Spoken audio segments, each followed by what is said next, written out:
Hello दोस्तों, आज का यहाँ पर जो वीडियो रहने वाला है वो सिविल इंजीनियरिंग के इंटरव्यू से रिलेटेड रहने वाला है। क्योंकि आजकल कई सारी वैकेंसी में इंटरव्यू होते हैं जिसमें कई प्रकार के क्वेश्चन आंसर मतलब क्वेश्चंस पूछे जाते हैं। तो यहाँ पर उसी से रिलेटेड ये वीडियो बनाया जा रहा है, जिसके माध्यम से आपके कोई भी चाहे प्राइवेट लिमिटेड कंपनी का सिविल इंजीनियरिंग का इंटरव्यू है, चाहे भी आपका कोई भी गवर्नमेंट का, यहाँ पर ऑल इंडिया कोई भी गवर्नमेंट का आपका इंटरव्यू है सिविल इंजीनियरिंग से रिलेटेड, तो यहाँ पर अगर आपने ये पूरा वीडियो देख लिया तो लगभग 99% आपके क्वेश्चन इसी वीडियो से आप लोगों को मिल जाएंगे। अगर आप इस वीडियो के लिए इंटरेस्टेड हैं तो वीडियो के लास्ट तक बने रहिएगा, जिससे कि आप सभी क्वेश्चन और आंसर को समझ पाएँ। यहाँ पर जो क्वेश्चन आंसर रहेंगे, जो राइटिंग की गई वो इंग्लिश में की गई है और जो यहाँ पर बोला जाएगा वो हिंदी में बोला जाएगा, जिससे कि आप लोगों को मतलब यहाँ पर बाइलिंगुअल मतलब दोनों भाषाओं का यहाँ पर आप लोगों को माध्यम से मैं आप लोगों को समझा पाऊँ। तो यहाँ पर स्वागत है आपका हमारे YouTube चैनल वारसी गुरुजी पर, जहाँ आपको मिलती है इंजीनियरिंग जॉब से रिलेटेड हर एक प्रकार की लेटेस्ट जानकारी। जैसा कि आप लोग जानते हैं कि मैं लगातार इंजीनियरिंग की अपडेट करता रहता हूँ, चाहे वो ऑल इंडिया जॉब्स हो, इसके अलावा चाहे कोई भी जॉब्स हो उत्तर प्रदेश, इंजीनियरिंग की सभी जॉब अपडेट देता हूँ। यहाँ पर अगर आप नए हैं तो इस चैनल को ज्वाइन कर लीजिएगा, सब्सक्राइब कीजिएगा और बेल आइकन को ऑल कर दीजिएगा। और यहाँ पर जैसा कि आप लोग जानते हैं इस पीडीएफ के मतलब जो डॉक्यूमेंट्स मैंने तैयार किया, इसमें लगभग हमको 15 दिन लग गए थे।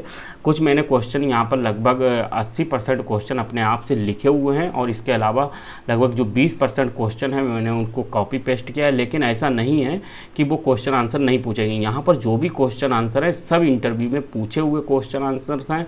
शायद आप लोगों से भी ये क्वेश्चन आंसर पूछे गए होंगे।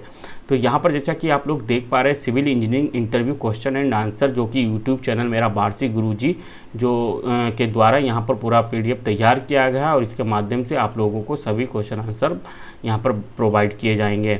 अगर आप इस चैनल पे मतलब जैसा कि मैं लगातार आप लोगों को अपडेट करता रहता हूँ, इंजीनियरिंग जॉब से रिलेटेड ये चैनल रहने वाला है। चाहे इंडिया लेवल सेंट्रल की जॉब हो, उत्तर प्रदेश की, रेलवे की, आउटसोर्सिंग, किसी प्रकार की इंजीनियरिंग जॉब हो यहाँ पर दी जाती है। तो आप लोग इस चैनल को ज्वाइन कर लीजिएगा। अगर आपने पहले से सब्सक्राइब कर रखा है तो आप इस चैनल को शेयर कीजिएगा और वीडियो को लाइक कीजिएगा। तो हम लोग अब स्टार्ट करते हैं। तो यहाँ पर जैसा कि देख पा रहे हैं ये कॉमन क्वेश्चन होता है लगभग सभी इंटरव्यू में, जितने भी इंटरव्यू होते हैं और जिनके साथ इंटरव्यू होते हैं लगभग उसमें ये इसमें से एक क्वेश्चन ज़रूर पूछा जाता है। तो यहाँ पर ये रेशियो दिए हैं, जो रेशियो हमारा पहले होता है, ये रेशियो पहला सीमेंट का होता है, फिर सेकेंड रेशियो होता है सैंड का, फिर थर्ड रेशियो होता है एग्रीगेट का। तो यहाँ पर जो हमारा रेशियो हो गया मतलब सीमेंट, सैंड, एग्रीगेट, तो आप लोग समझ चुके होंगे। और यहाँ पर कुछ क्वेश्चन नॉर्मल पूछ दिए जाते हैं कि जैसे मिनिमम रेशियो जो एम मिक्स कौन सा डिज़ाइन करेंगे जो मिनिमम जिसमें रेनफोर्समेंट यूज किया जाता है, जैसे M20 उसमें यूज किया जाता है, जिसका रेशियो यहाँ पर लिखा हुआ है। तो मैं शुरू से आप लोगों को बताता हूँ। M5 का जो रेशियो होता है 1:4:8 रहता है, वही M10 का 1:3:6 और वही M15 का 1:2:4। वही M20 का रेशियो बात करें तो 1:1.5:3, मतलब यहाँ पर 1.5 होता है, ठीक है। वही हम 25 की बात कर लेते 1:1:2। तो यहाँ पर ये रेशियो हो गए। तो इसमें लगभग जो 10 के ऊपर 10 M5 और M10 का यूज लगभग नहीं किया जाता है और M15 का वहाँ पर यूज कर लिया जाता है जहाँ पर सरिया का यूज नहीं किया जाता। अगर सरिया यूज की जाती है तो यहाँ पर हम M20 का यूज करेंगे। तो इस प्रकार के ये क्वेश्चन पूछे जाते हैं, तो आप लोगों को ये ध्यान में रखना है। भाई अब बात करते हैं क्लियर कवर का, जो मेन रेनफोर्स पे लगाया जाता है, मतलब कि जो सरिया होती है उसके ऊपर कितना हमको मसाला देना है। तो फुटिंग में 50 mm रेनफोर्स क्लियर कवर होता है। राफ्ट फाउंडेशन में 50 mm का होता है। राफ्ट फाउंडेशन जो बॉटम होता है उसमें 75 mm का होता है। वही स्ट्रिप बीम में क्लियर कवर 50 mm का होता है। ग्रेड स्लैब यानी कि जो ग्राउंड लेवल पे जो स्लैब डाली जाती है, मान सकते हैं कि फर्श टाइप की स्लैब डाली जाती है, तो वहाँ पर हम 20 mm का ये देते हैं क्लियर कवर। वही कॉलम में 40 mm का, सियर वाल में 25 mm का, बीम्स जो होते हैं उसमें 25 mm का दिया जाता है, स्लैब में 15 mm का दिया जाता है, फ्लैट स्लैब में 20 mm का दिया जाता है, स्टेयर केस में 15 mm का दिया जाता है। जो रिटेनिंग वाल होती है वहाँ पर 20 से 25 mm दिया जा सकता है। वही वाटर रिटेनिंग स्ट्रक्चर के लिए 20 से 30 mm दिया जाता है। तो अगर हम चाहते हैं इसके 13 क्वेश्चन बना सकते हैं, लेकिन आप लोगों को इस प्रकार ध्यान रखना है कि कोई भी प्रकार का क्लियर कवर पूछा जाए आप लोग आसानी से जवाब दे सकें।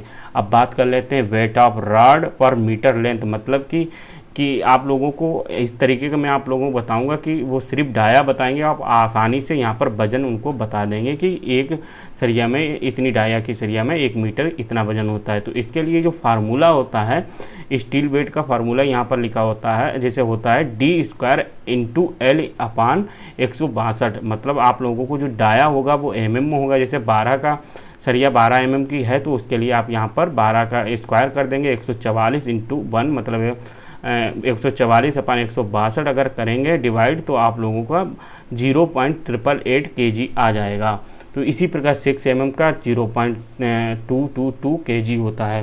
तो इस प्रकार आप किसी भी प्रकार की डाया का वजन बता सकते हैं। और यहाँ पर यूनिट कन्वर्जन भी पूछा जाता है। आजकल ये कॉमन क्वेश्चन हो चुका है कि 1 फीट में कितने मीटर होते हैं, तो 1 फीट में 0.3048 मीटर होते हैं। वही 1 मीटर में 3.28 फीट होता है। 1 स्क्वायर मीटर में जो होता है 10.76 स्क्वायर फीट होता है। वही एक क्यूबिक मीटर में 35.28 क्यूबिक फीट होता है। और स्टैंडर्ड कन्वर्जन में बता देते हैं आप लोगों को। यहाँ पर एक चीज़ ध्यान रखना है कि यहाँ पर जैसे 10.76 लिखा, ये पॉइंट के बाद जो भी होती है डिजिट उसको अलग अलग पढ़ा जाता है। इस चीज़ की आप बिल्कुल भूल मत कीजिएगा कि अगर पूछता है कि 1 स्क्वायर मीटर में कितने फीट होता है तो आपने अगर 10.76 स्क्वायर फीट बोल दिया है तो ये गलत हो जाएगा। इसको आपको बोलना है 10.76 स्क्वायर फीट मतलब 10.76 स्क्वायर फीट। तो यहाँ पर इस तरीके की चीज़ें ध्यान रखना है। जो पॉइंट के बाद जितनी यूनिट होती है वो अलग अलग पढ़ी जाएंगी। अब स्टैंडर्ड कन्वर्जन की बात कर लेते तो 1 इंच में जो आपका होता है 25.4 mm होता है। वही फुट में होता है, 1 फुट में 0.304 मीटर होता है। 1 गज यार्ड मतलब होता है गज 0.9 मीटर होता है। यहाँ पर 1 मील में 1.6 किलोमीटर होता है। और यहाँ पर अब बात कर लेते हैं ईंट से रिलेटेड जो क्वेश्चन होते हैं। जो कॉमन क्वेश्चन होता है कि 1 मीटर क्यूब में कितनी ईंटें आ जाती हैं, तो 1 मीटर क्यूब में 500 ईंट आ जाती है। वही स्टैंडर्ड साइज भी पूछा जाता है। अगर mm में पूछा जाता है तो 190 mm × 90 mm × 90 mm। अगर सेंटीमीटर में तो 19 × 9 × 9 सेंटीमीटर होता है। तो वही बात कर लेते हैं कि अगर मतलब यहाँ पर सीमेंट को जो मोटार ज्वाइंट जोड़ा जाए तो उसको 10 mm जोड़ते हैं तो 200 × 100 × 100 mm का यहाँ पर आ जाता है। अगर यहाँ पर पूछ ली जाए कितनी क्या ईंटें रिक्वायर्ड होंगी, कोई एरिया दीजिए, तो उसके लिए यहाँ पर आपको एक ईंट का वॉल्यूम निकाल लिया जाता है 0.002 क्यूबिक मीटर होता है। और इसके हिसाब से आप जितना भी मतलब क्यूबिक मीटर पूछा जाए उसको आप इससे 0.002 से भाग कर देंगे और नंबर ब्रिक्स आ जाएंगी। और रेशियो बात कर लेते हैं। M20 का रेशियो है जो 1:3 मतलब कि यहाँ पर 1 सीमेंट है, 1.5 यहाँ पर सैंड और 3 एग्रीगेट है। तो इसके लिए यहाँ पर इन जैसे कि कच्चा रेशियो कितना होगा, मतलब जो सूखा मसाला यूज होगा 1.57 मीटर क्यूब यूज होने वाला है। तो इसके लिए अलग अलग कितना यहाँ पर सीमेंट निकलेगा ये इस तरीके का पूछ देते हैं। जो प्राइवेट में ज़्यादातर ये क्वेश्चन पूछा जाता है कि कितना सीमेंट लगेगा, कितना सैंड आएगा। तो इसको निकालने के लिए आपका सूखा मसाला पता होना चाहिए, जो कि यहाँ पर जो इस रेशियो के लिए 1.57 मीटर क्यूब रिक्वायर्ड होता है। और इसको हम यहाँ पर फार्मूला जो है कि सीमेंट जो यूज होता है एक, उसको हम भाग करेंगे इसके टोटल वेट से, जो यहाँ पर 1.3 है इसके वेट से भाग करके और मल्टीप्लाई कर देंगे 1.57 से। तो यहाँ पर हमारा सीमेंट निकल आएगा। अगर हमें निकालना है सैंड तो हम यहाँ पर 1.5 को भाग करेंगे 5.5। इसी प्रकार एग्रीगेट निकालना है तो 3 को 5.5 से भाग करेंगे। तो यहाँ पर इस तरीके का पूरा कन्वर्जन दिया है सैंड निकालने के लिए। आप लोगों के पास 0 पॉइंट ये रहेगा और यहाँ पर स्टैंडर्ड मोटार जो है 1.57 यूज करेंगे। और इसके अलावा हम आ जाते हैं थोड़ा नीचे। यहाँ पर जैसा कि यहाँ पर बैग्स की बात कर लेते हैं कि जो हमारे पास जो यूज होता है 1510 PCC के लिए कितना क्या सीमेंट लगेगा, कितना सैंड लगेगा, कितना यहाँ पर एग्रीगेट यूज होगा। तो इस फार्मूले के हिसाब से हम निकाल सकते हैं। जैसा कि आप लोग देख पा रहे होंगे, इसको आप रट भी सकते हैं और निकाल भी सकते हैं। और थोड़ा हम नीचे आ जाते हैं। सीमेंट, ज़्यादातर सीमेंट मतलब कितना किसमें लगता है, तो सीधा सीधा यहाँ पर सीमेंट कंजप्शन की M5 में 2.54 बैग पर मीटर क्यूब लगता है। और ज़्यादातर पूछा जाता है M20 में तो 8.64 बैग पर मीटर क्यूब। मतलब आपको, और 25 वाले में 12.9 बैग पर मीटर क्यूब, ये ध्यान रखने हैं। इसके अलावा आप ऊपर वाले भी ये भी ध्यान रख सकते हैं, कहीं कहीं पर इनका भी पूछ लिया जाता है। और यूनिट वेट मतलब कंक्रीट जो होती है इसका यूनिट वेट होता है 25 किलो न्यूटन पर मीटर क्यूब। वही ब्रिक का यूनिट वेट होता है 19 किलो न्यूटन प्रति मीटर क्यूब। ये क्वेश्चन यूनिट वेट के नमामि गंगे में ज़्यादातर ये क्वेश्चन पूछे गए थे यूनिट वेट के। अब स्टील की बात कर लेते हैं, 7850 किलोग्राम पर मीटर क्यूब होता है स्टील का यूनिट वेट, और वाटर का होता है 1000 लीटर प्रति मीटर क्यूब। सीमेंट होता है हमारा 1440 किलोग्राम प्रति मीटर क्यूब। 1 गैलन होता है 4.81 लीटर। और डेवलपमेंट जो लेंथ होती है हमारी कंप्रेशन में 38 डी होती है, टेंशन में 47 एंड 60 डी होती है। अब थोड़ा नीचे आ जाते हैं, जो हमारे मौखिक क्वेश्चन आंसर होते हैं तो उसको मैंने भी यहाँ पर मेंशन किया है। जैसे कि what are the causes of building collapse, मतलब बिल्डिंग का जो कोलैप्स होने का कारण क्या है। तो the process of the time one reason, इसका मैंने हिंदी में भी लिखा है जिसके आप लोग समझ में आसानी से। अगर आप इंग्लिश में पढ़ना चाहते हैं तो इसका स्क्रीनशॉट लेके आप इंग्लिश में भी पढ़ सकते हैं। और यहाँ पर हिंदी में मतलब समय बीतने के अनुसार हमारे जो कमज़ोर नींव के कारण इमारत गिर जाती है, भूकंप होता है उसके कारण गिर जाती है, तूफान या प्राकृतिक आपदाएं आती हैं उनके कारण हमारी जो भी स्ट्रक्चर है उसको बहुत नुकसान पहुंचता है, और यही सब कारण होते हैं इमारत के गिरने के।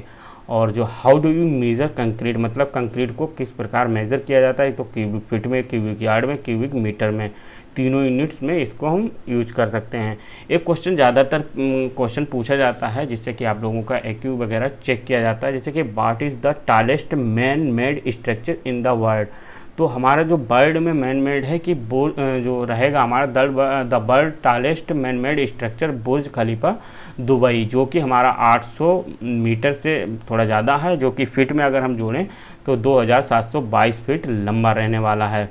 और यहाँ पर what is the meaning of soil reinforcement, मतलब सॉइल रेनफोर्समेंट क्या होता है। तो यहाँ पर क्वेश्चन अगर आपने इस चीज़ को नहीं समझा है तो यहाँ पर आप कंफ्यूज हो जाएंगे। रेनफोर्स्ड मतलब हर जगह सरिया नहीं होता है। यहाँ पर जो सॉइल होती है आप लोगों ने पढ़ा होगा कि चूना सीमेंट मिला के जो सॉइल की स्ट्रेंथ बढ़ाई जाती है, तो वो सॉइल रेनफोर्स्ड के अंतर्गत आती है। जैसे कि mix a soil amendment such a lime into weak clayey soil and recompacting to import soil bearing capacity done under the roadways and highway construction, मतलब जो बेयरिंग कैपेसिटी बढ़ाने के लिए इसमें लाइम या सीमेंट या कोई चीज़ हम ऐसा प्लास्टिक कंपोजिट यूज करते हैं जिससे कि सॉइल की स्ट्रेंथ बढ़ाई जा सकती है, तो वो सॉइल रेनफोर्समेंट कहलाती है।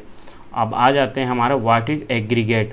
तो एग्रीगेट हमारा क्या है, तो aggregates the component of composite material use to resist compressive stress. तो एग्रीगेट जो होता है एक कंपोजिट मटेरियल होता है जो कि कंप्रेसिव स्ट्रेस को रेजिस्ट करता है। What is purpose of the gap in the road on the this bridge, मतलब रोड पे जो ब्रिज बनाए जाते हैं उसमें गैप क्यों दिया जाता है। तो इसको जो होता है गैप इसलिए दिया जाता है कि allow the road of the expand and contract with the temperature. Temperature के कारण कभी कभी जो स्ट्रक्चर होते हैं उसमें एक्सपेंड भी होता है, और टेम्परेचर के कारण ही वो जो होता है एक्सपेंड और कॉन्ट्रैक्ट मतलब जो भी सिकुड़न भी आ जाती है, जिससे कि इस गैप के द्वारा इसको फिल किया जा सकता है। और यहाँ पर बात कर लेते हैं जो कॉमन सीमेंट से रिलेटेड, जैसे सीमेंट का इनिशियल जो टाइम कितना होना चाहिए, तो 30 मिनट से इनिशियल टाइम होता है। वही फाइनल अगर बात कर लेते हैं, final setting time of cement should be 10 hour मतलब 10 घंटे होना चाहिए। और what type of the test to should be perform the road improvement subgrade, मतलब रोड की जो सबग्रेड के लिए कौन कौन टेस्ट किए जाते हैं। तो यहाँ पर FM ऑफ फाइन एग्रीगेट, और ये California bearing ratio, dynamic cone penetration test, और MDD of fine aggregate field dry density. आपने ये लगभग सभी टेस्ट पढ़े होंगे।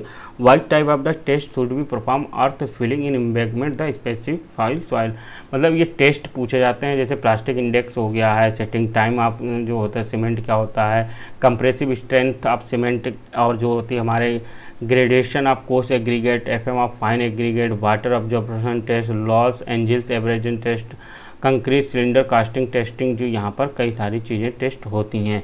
वही perform AMS high strength, mild steel high strength, deform bar, जैसे टेंटाइल स्ट्रेंथ इसका होता है लॉन्ग नेशन, यूनिट वेट, कई इनके टेस्ट होते हैं। What type of test should be perform the brick, मतलब यहाँ पर लगभग सभी प्रकार के टेस्ट आपको पढ़ के जाने हैं जो कि आपका इंटरव्यू आसानी से क्रॉस हो सके। जैसे जो ब्रिक के लिए setting time of cement, compressive strength of cement, और एग्रीगेट का FM मतलब जो होता है compressive strength of brick, water absorption test और efflorescence of brick. Local and FM limit should be 0.5 to 8 होता है। Talk and FM limit should be 1.5 to 1.8 होती है। Cost and silt and sand FM should be 2.5 होता है। 8 improvement sub grade 0.5 to 0.8 FM sand should be used. ये आप लोगों को थोड़ा हाई लेवल के यहाँ पर क्वेश्चन हैं जो आप लोगों को थोड़ी दिक्कत भी कर सकते हैं। तो यहाँ पर ब्रिक से रिलेटेड जो होता है कि 1 स्क्वायर मीटर में कितनी ब्रिक, जो फ्लैट में हम रखते हैं उसमें कितनी ब्रिक्स यूज होती हैं, ये ज़्यादातर क्वेश्चन अभी पिछली बार में कई लोगों से नमामि गंगे में पूछा गया था। तो इसका ध्यान रखिएगा। यहाँ पर जो आंसर होता है हमारा कहीं कहीं पर 36 भी दिया है, तो कहीं कहीं पर इन्होंने 32 भी दिया है। तो आप इसका मतलब निकाल सकते हैं। Brick required of 1 square metre layer herring bond soling. तो यहाँ पर 52 मतलब ब्रिक्स जो होती हैं लेयरिंग में आ जाती हैं, 52 ब्रिक्स। जो मीटर स्क्वायर मीटर की बात कर रहे हैं यहाँ पर। सीमेंट रिक्वायर्ड होता है हमारा for 9.3 square metre neat cement furnishing, मतलब आधा बैग जो 25 किलो का होता है, एक बैग होता है हमारा 50 किलो का। A head mason can work 25 से 30 cubic metre brick work in day, मतलब एक मिस्त्री जो है 25 से 30 क्यूबिक मीटर जो ईंट चिनाई का काम कर सकता है एक दिन में। लिंटल थिकनेस शुड भी 15 सेंटीमीटर, मतलब लिंटर जो थिकनेस होती है उसकी 15 सेंटीमीटर से कम नहीं होनी चाहिए। और प्रेफर्ड वाल जो होती है 1 मीटर हाइट होती है उसकी, और विंडो की हाइट शुड भी 120 सेंटीमीटर होनी चाहिए। और DPC की जो थिकनेस होती है वो 2.5 सेंटीमीटर। प्लेंथ हाइट शुड भी 45 centimetre. Measurement of riser should भी 15 सेंटीमीटर। बिल्डिंग हाइट शुड भी होना चाहिए 315 सेंटीमीटर है। इसको हम साहुल तो आप लोग जानते ही होंगे, प्लम बॉब भी कहते हैं जिसको। प्लम बॉब की सहायता से ये कैसे जानेंगे कि ये छत का प्लास्टर एक सीध में है, तो इसका आंसर आप कमेंट बॉक्स में लिखिएगा ज़रूर से। तो दूसरा हमारा क्वेश्चन है कि 1:1 cubic cement how much bag, answer 30 bag, मतलब यहाँ पर जो 1 क्यूबिक मीटर में 30 बैग यूज होते हैं। खोआ जो होता है ब्रिक, इसका 500 नंबर, मतलब क्यूबिक मीटर में एक 500 नंबर होती है। एक बैग सीमेंट जो होता है रिक्वायर्ड, तो 0.035 बोल सकते हैं, 47 भी लिखा है तो दोनों 5 सीधा 0.035 क्यूबिक मीटर सीमेंट बोल देंगे। What is the volume of पर बैग सीमेंट, मतलब 1.25 cubic feet. What is the weight of पर बैग सीमेंट, जो 50 kg या 112 PB यहाँ पर यूज़ कर सकते हैं। और थोड़ा हम यहाँ पर आते हैं, what is the weight of जो हो गया था, how much water observe of brick take rest for 24 in under neat, मतलब पानी में डुबोने के बाद कितना इसको पानी सोखना चाहिए, जो कि अपने वजन का 1 से 5 या 1/6 वजन सोखना चाहिए। इसके अलावा फर्स्ट क्लास जो ब्रिक होती है वो 20% और सेकेंड क्लास 22% और थर्ड क्लास 24% होती है, इसको सोखना चाहिए पानी। तो what is the measurement of brick, तो इसका जैसे मेजरमेंट आप लोग विदाउट मोटार जो होता है हमारे 9.5 इंच, 4.5 इंच और 2.75 इंच में। और यहाँ पर जो मैंने लास्ट में कुछ रिमेम्बरिंग पॉइंट हैं जो आप लोगों को बिल्कुल जब इंटरव्यू देने जाएं तो इनको तो बिल्कुल देख के ही जाना है कि लास्ट में ये पॉइंट जो मैंने दिए हैं, जैसे लैपिंग इज़ नॉट अलाउड, मतलब जो सरिया की एक के ऊपर रखी दी जाती है तो वो लैपिंग उसको बोलते हैं कि having diameter more than 36 mm से ज़्यादा की सरिया का लैपिंग अलाउड नहीं होता है। और जो चेयर स्पेसिंग मैक्सिमम स्पेसिंग होती है 1 मीटर 1 नंबर पर 1 metre. For double rod minimum आप 12 mm diameter should be used होना चाहिए, और चेयर मिनिमम जो होती है 12 mm डायामीटर बार की ही यूज करना चाहिए। लॉन्गिट्यूडनल जो रेनफोर्समेंट नॉट, मतलब लॉन्गिट्यूडनल जो रेनफोर्स यूज हो रहा है वो लेस देन नहीं होता चाहिए, कम 0.8% एंड मोर देन जो 6% ग्रॉस होना चाहिए आपका C/S। मिनिमम बार आप स्क्वायर कॉलम जो होती हैं, स्क्वायर कॉलम में आपकी 4 मतलब बार्स यूज होंगी मिनिमम, और वही सर्कुलर जो कॉलम होता है उसमें नंबर ऑफ बार्स होंगे 6। Main bar in the slab shall not be less than 8 mm high जो डाया को होगी, और या 10 mm प्लेन बार यूज होगी। जो हाई यील्ड स्टैंड डिफॉर्मेटम बार जो होगी वो 8 mm और 10 mm प्लेन बार हम यूज कर सकते हैं।